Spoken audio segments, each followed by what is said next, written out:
All right, we will let you go on that note. Thanks a lot for stopping by and speaking to us. There are lots of stocks to discuss, but that was JP Morgan India talking about how they're a bit cautious overall on the markets. By the way, Cummins is the stock of the moment, 8% higher and big volume jump up on Cummins. In fact, it's had a good month so far.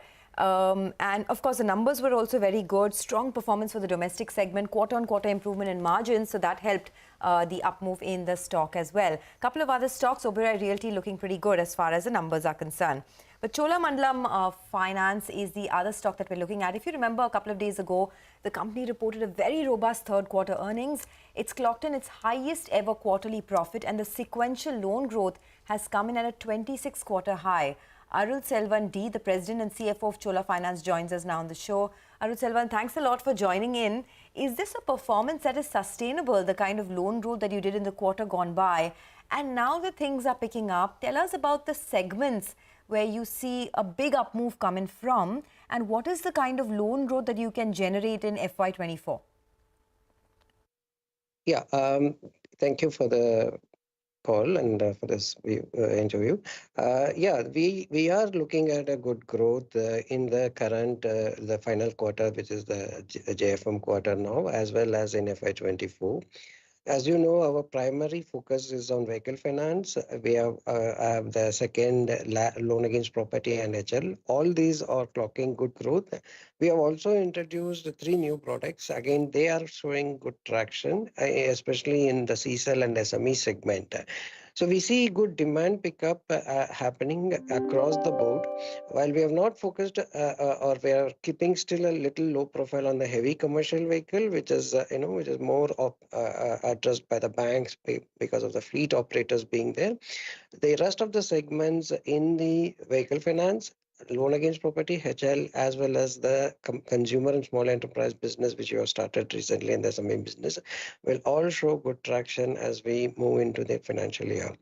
The new businesses, we will take it with a little bit of a caution as we go through certain life cycles in these businesses. So the scale up will be little slow, but because the base is low, the scale up looks very high.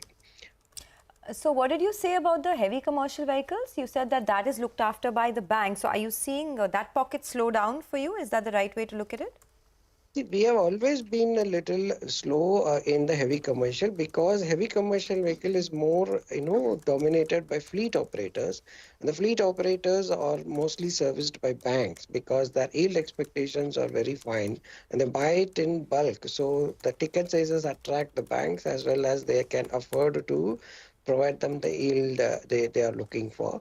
We do heavy commercials only in what we call as the secondary, fleet operators or the individual transport operators, the small road transport operator types, where the owners own less than 10 vehicle types at any point in time. So that segment is still not picking up. They are more focused on buying used vehicles. So that's where the heavies we are not at scaling up significantly, but it will move progressively into it. But across all segments, including heavies, our market share has grown. Okay, all right. Good morning, Mr. Arul Selvan, and congratulations, sir, on a very, very good showing. I think there was a consensus beat is what we saw, so good on that. But what's the way ahead?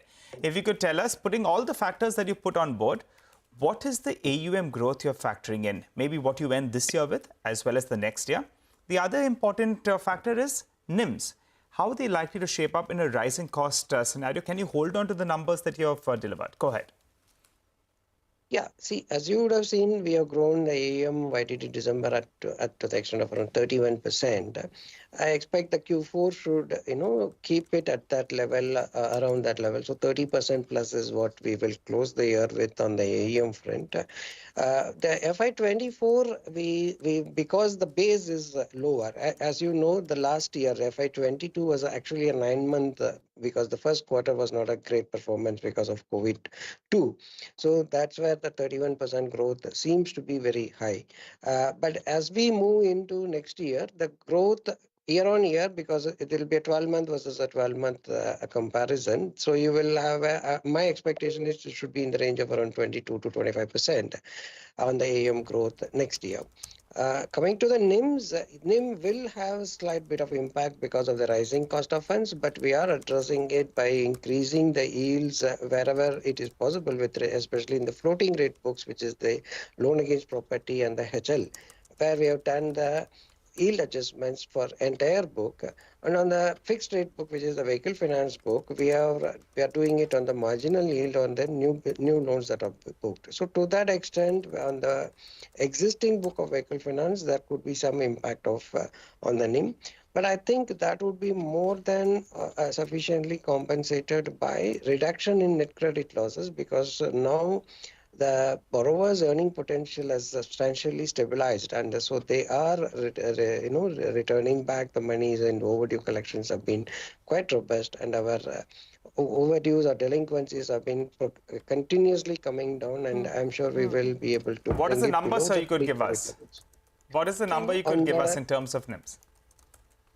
On the NIM, we should be in the we should be at around 7% on the averages. It's 7%. Okay, all right. 7% on an average is what you're looking at. And you said your delinquencies have come down in a big way. Can you quantify that for us? What has it been in the quarter gone by? Just to get an understanding of how much things have improved as far as, the asset quality is concerned as well.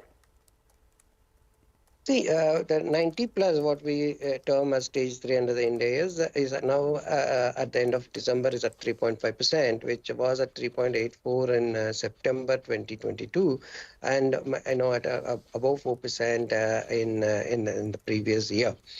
So this has been continuously coming down. If you go back and see the Q1 of last year, immediately after COVID-2, it was as high as 6.5%. So from there, it had been progressively coming down, and we have kept brought it down to 3.5. Not only stage 3, which is 90 plus, even stage 2, which is anything above 30 plus, has come down substantially. And these are given us a good traction with regard to keeping our NCLs in control, especially in Q3. If you see, the NCLs have come down. We had a certain amount of higher losses in Q1 and Q2 because we had to repossess and sell assets. Comparatively, Q3 is a good quarter, and we expect it to improve in Q4 as we move to close the year. Okay. I understand that Credit B, which is your app, has been banned by the Ministry of Telecom, and this app had about 10% of your new business coming in for you. Has it hit your business in a way after the app was banned? No, it is not 10% of all our new businesses. It is 10% of the CSEL business, which by itself is, less than 3% of the total business. So it is one of the new businesses. We had one element of one of the fintech partnership. So if you look at the CSEL business, it has got two segments, which is the partnership business, and then we also have the traditional business where we do sourcing and collection on our own. The proportion between these two are also like 1:2. That is that fintech related business is 1%, and one time, and the traditional business does twice the turnover of that. And CSEL business by itself is around 3.5% of the overall AUM. So yes, there is a thing, but we are, people are taking up with Mr. Arul Selvan, what exactly is the CSEL business, if you could explain? That's the consumer and small enterprise business. This is a new business we started recently. Yeah. Okay, so 10% of the CSEL business is contributed by the app, which is a very small Not portion. even 10% of CSEL business, madam. Yes. It is 1/3, 10% of 1/3 of CSEL business. So it is actually a very minuscule part of the total business. But yes, it's a good relationship, and we would like to bring it back. Okay. Everybody's working towards getting that. All right, very quickly, sir, the new loans part of the business, that's been scaling very, very well. It's unlike actually the group strategy in the past. Where do you see this move as a percentage of your total book? Point number one. And also, how confident are you on the quality of this new business? No worries are there, right? No, see, new businesses right now is around 7% of the total AUM as we closed December. In this actually SME business we have been already doing, but we have been doing it more with regard to our Murugappa Group related vendors and customers. So there would been a little bit more comfort. Now we are spreading out to do that with other vendors, other borrowers. So to that extent, having experienced it, we are now experimenting it with other companies. Now we will right now they are doing extremely well, but initially when we are doing smaller volumes, NCLs will be absolutely negligible. Today there is absolutely no NCL on CSL business and the SBPL business as well as the SME business. But as we grow, there will be some amount of NCL we will certainly see in these businesses, but the yields on these businesses are very high. So we are sure that these businesses will remain and will be ROA accretive to the overall company, and that's where we are moving in to grow these businesses. Okay, all right. We appreciate speaking with you. Thank you so much, Mr. Selvan, for speaking to CNBC TV 18, and all the best. It's been a very good quarter for you, and you're guiding for more than 30% AUM growth. I'm sure that's going to make your shareholders very proud. Thanks a lot for joining in. Thank you. Thank you. Okay, that's one of the strongest stocks in the NBFC space.